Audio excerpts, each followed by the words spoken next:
This is about my, again, depending on how you count it, if you count the little soda pop stand that I had as a kid, I don't know how many, but this is at least my 7th formal startup that I've either done or been a part of. And so I've been doing that for a while. And in college, as an undergraduate, I learned about microcredit and was smitten with the idea, the power of it. It used business principles to do good in the world. The loan that you saw in the video, the woman paid that loan back completely. It was done at commercial base, on a commercial rate. The interest rate was about a credit card rate. So it was a commercial transaction. And I loved the power and the rigor of that. And then I saw the impact that it had on people's lives.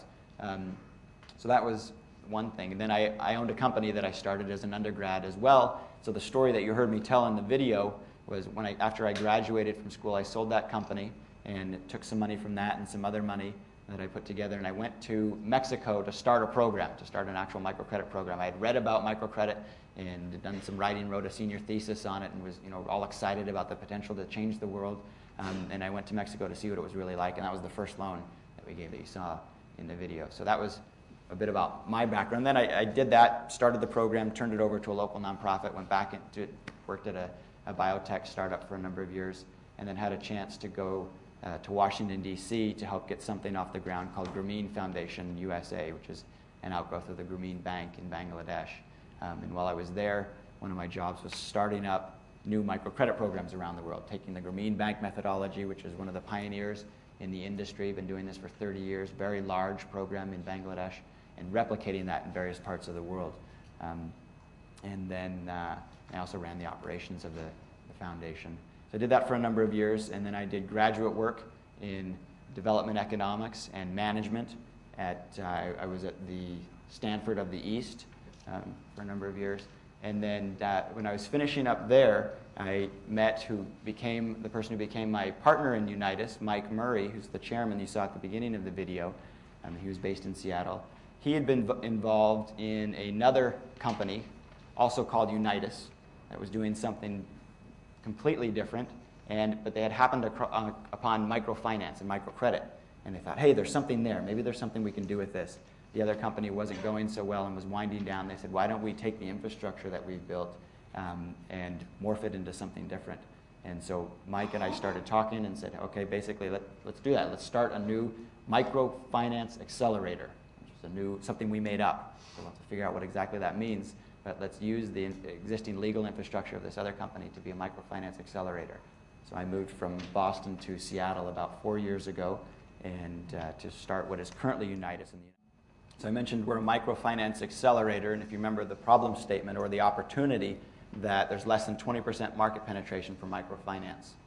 We found as we've analyzed the industry that that's fundamentally because most microfinance programs are very small and they stay very small.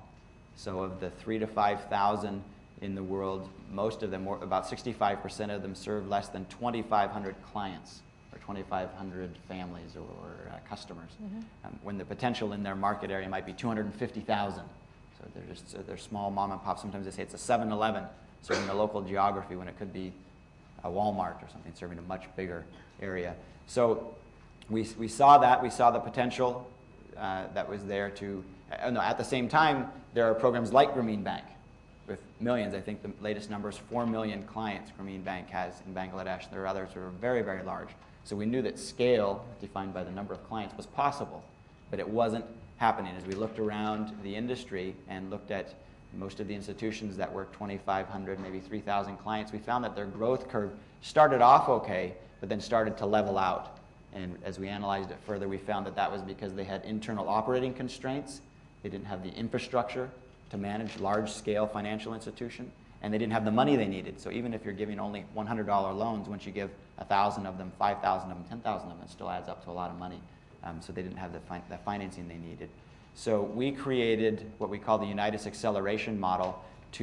It's basically using a venture approach. So if you think early stage venture, that's what we do for microfinance. We want to create the next generation of Grameens. We go and we scour the world looking for the programs with the highest growth potential. We find them in various countries, wherever they might be, and we invest heavily in their infrastructure and put in place the capital structure they need to dramatically accelerate their growth, to drive 10x growth in 5 to 7 years.